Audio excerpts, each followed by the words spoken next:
HAFIZ TV, unique every day.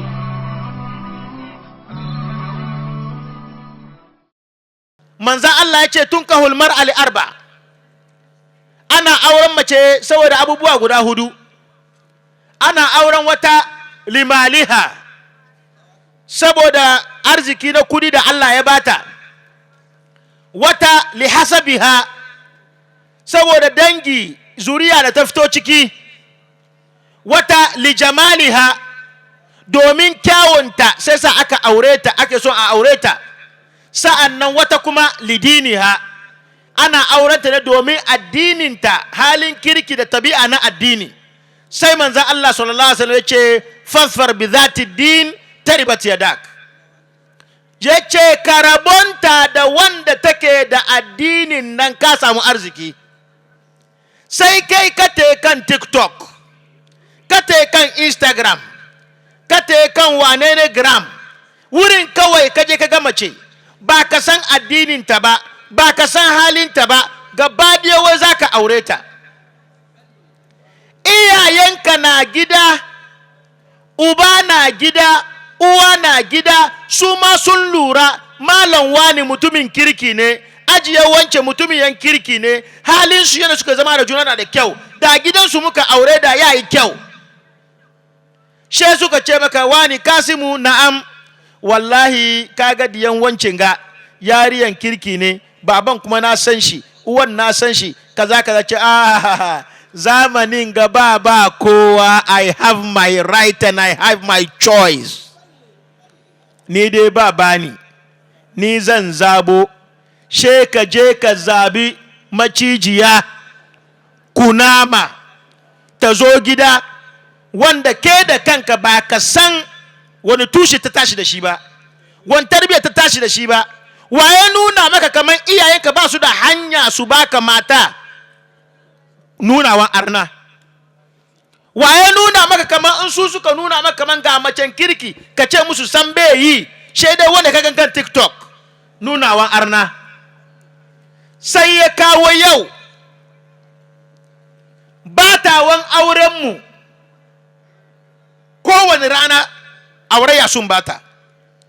In ka so za ka tambaye wanga namiji, ka tambaye wanga mace, ina kuka gamu, ya kai kuka yi aure? Shi wani ce maka wallahi first man da zan fara gamuwa da shi she daga beach ne.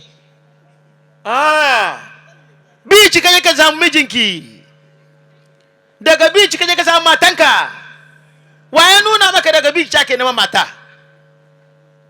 To har wa yau karantarwa arnan kenan da mun ka doko, wanda ma nashi yayi sauki na sauki kura, shey mai ce wata abu yana ne tallinkin mu, wata abu yana tallinkin mu. In wannan abu nan ba na kirki bane, tana linkin ka da wane ne? In ita ba na kirki ba da take link, tana linkin ka da wane ne? Mace kuma da ba na kirki ba kenan. In ke kuma namiji ne, ke kuma aka linkin ka bi irin haka, wani irin mace za ka kaje ka doko? To me ya kawo na iyayen nan yanzu aka kishi sam? Domin muna bin hanya na kahurai da arna, wanda suke gaya mana cewa duk abinda addininmu ya nuna ba shine mai kyau ba, duk abinda iyaye suka yi ba shine mai kyau ba, mai kyawun kawai shine wanda mun ka yi. Kuma an yi magana aka ce abinda babban mutum ke zaune kasa yana gani, kai yaro ka hau kan itace ba ka gani ba. Abinda babban mutum ke zaune kasa yana gani, yaro ka hau kan itace ba ka gani ba. Aurayya da yawa da yau yake batawa saboda koyo da arna. Mun rena duk abin da iyaye ke wada mana.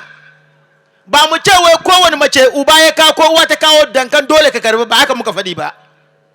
Amma kamin su ce shiga gidan ga, sun san gidan, sun san yaya gidan yake, yaya tarbiyyar gidan yake, wance an santa tun lokacin da aka haife ta, an san yaya rayuwanta. Sai yau muka ki irin wannan duka. Akwai watan da uba ya bata miji na farko, wai san bai yi, ba a choice ta kenan ba. Aka bata na biyu, wai ba choice ta kenan ba. Aka bata na uku, wai ba choice ta kenan ba. Da uban ya gaji ya ce to yanzu na yi nawa, kima wanda kike da shi ki kawo. Ta je ta kawo wani. Inda ya shigo gida gaba daya, baba ya ce ha ke da zo waye ni da diyanka kenan. Ya zai introduce kanshi kenan. Ni da diyanka kenan, she muna bin juna. Wurin surukin shi kenan. Wurin surukin shi uban matan da yake so ya aure. Ni da diyanka kenan, she muna bin juna. Na ce dai na aure ta amma ban yi ready ba tukunna. To yana take ba da pressure na nace to wanzo ya so ka gane ni, amma still dai muna bin juna. She baba ya ce me we muna bin juna. Kuna bin juna kamar me? Ku karnuka, inji baban, ku karnuka ne. Kuka bin juna.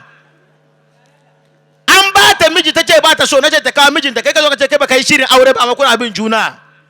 Ta shi ka wuce. Yariyan ganda aka kore wanga samari, shi ta zo baban ba shi ba dai bai yi o.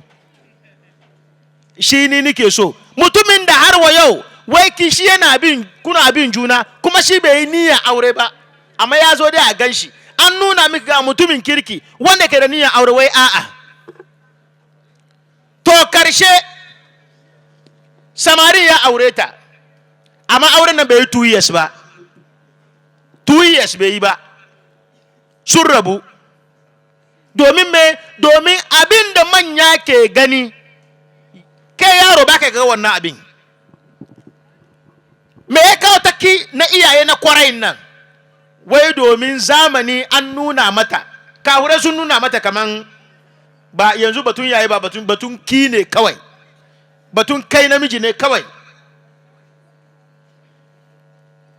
Ya ku jama'a, halaye da muke da shi yau na koyo da arna yayi muna yawa. Kuma zamanin annabi Muhammad sallallahu alaihi wasallam shi ya aje muna ka'ida ne na musulunci. Banda abinda Allah ya aje karara, banda manzan Allah sallallahu alaihi wasallam abinda ya aje karara, kowane abu ya kamaci na musulmi yayi daban da na arne. Inji annabi Muhammad yace khaliful yahuda wan nasara, yace ku saba ma yahudawa da nasara. Ku lura da abin da suke yi da kyau, na ku yi daban. Domin abin da za su yi mafi yawan shi bai dace da ku musulmi. Abin da za su yi mafi yawan shi bai dace da musulmi.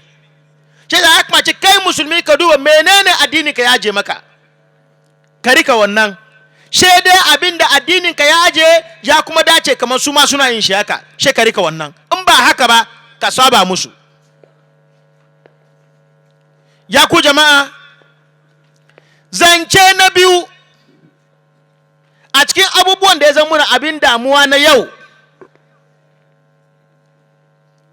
shine tunaninmu cewa ci gaba shine abin da mutum ke ka tara ma kanka tankan ka ci gaba. Shi kuma sabon ciwo kenan. Wannan tunanin ba shi ne tunani na musulunci ba. Annabi Muhammad sallallahu alaihi wasallam ce la yu'minu ahadukum hatta yuhibba li akhihi ma yuhibbu li nafsi. Dayan ku bai zama mu'mini na kwarai sai mai shi ya so ma dan uwansa abin da yake so ma kansa. Wanga magana na manzon Allah sallallahu alaihi wasallam ba mu aiki da shi. Yanzu kowa na kan shi ne, kowa na kanta ne. Yanzu kowa na kan shi ne, kowa na kanta ne. Wannan kuwa ba addinin mu kenan ba. Jama'a mu lura, a al'adance ma a wurinmu gidajen da mai mata biyu ne mai mata uku ne in za a ci abinci wani yaro bai cin abinci shi kadai mazan kuna haduwa ne ku duka ku ci abinci tare diyan wance dan wance dan wance dan wance matan su hadu su ci abinci tare diyan wance diyan wance diyan wance diyan wance uwayen su hadu su ci abinci tare ubannin da ke cikin gidan masu matan mutane biyu da mutane uku shan ubannin nan kuma su ma suna cin abinci tare in matan wani ta dafa ta kawo ta aje wurin matan wani ta dafa ta kawo ta aje wurin matan wani ta dafa ta kawo ta aje sun ci duka ne sai yara su tashi suna son juna domin suna cin abinci tare yanzu sai muka ce wannan duka na da ne mu idonmu ya bude kowa da yahudu da nasara ka gan yara uwansu ma guda ubansu guda amma kowa na cikin kashin shi ba su ci abinci tare kowa na cikin kashin shi an samu kasake kanana ana sama yara ana nuna ma yaran rowa inda rowa ke somawa kenan yaro ya tashi kanin shi na wahala bai tankawa yayan shi na wahala bai tankawa wannan soyayyen nan ba shi na tsakaninsu sun da san uwansu guda ne sun da san ubansu guda ne wasu gidaje da wuya ka ga yaya da kani sun hada kai shi guda suna ci abinci kullum an sama kowa da nashi daban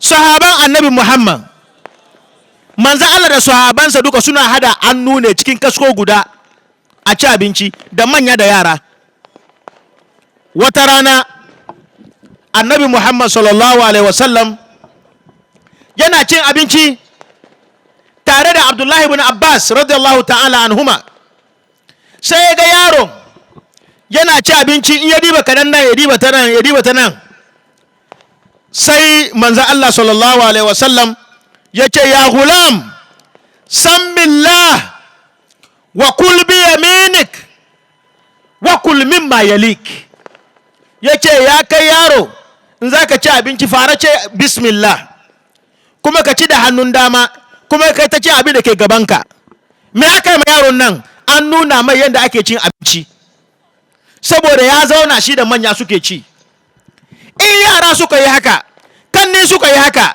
yayannin suka yi haka sun tashi suna son juna amma yau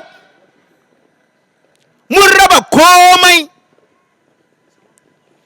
shi yasa kaga a cikin gidajenmu an yi abinci kasake da yawa kanshin wani ke ga kanshin wani ke ga kanshin wani ke ga wani da wani ba su ci abinci sai yara su tashi yanda ya kamaci suna son juna ba son juna haka nan yanda ya kamaci suna kula da juna ba su kula da juna haka shi yasa jama'a sakonmu wanga maraice shine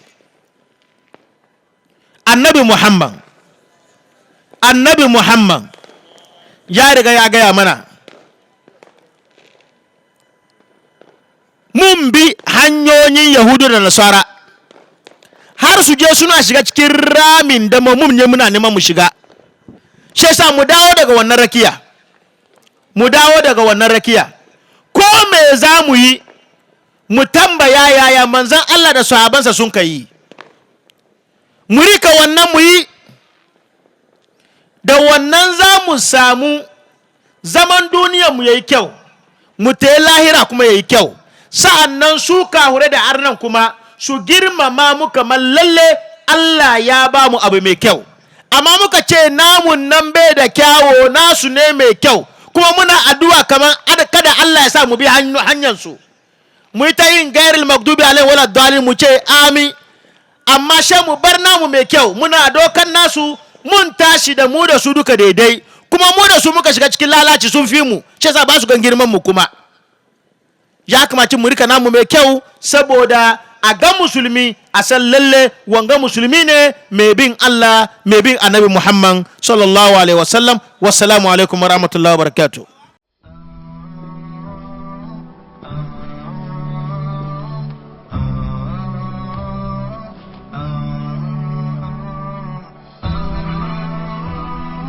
HAFIZ TV, unique every day.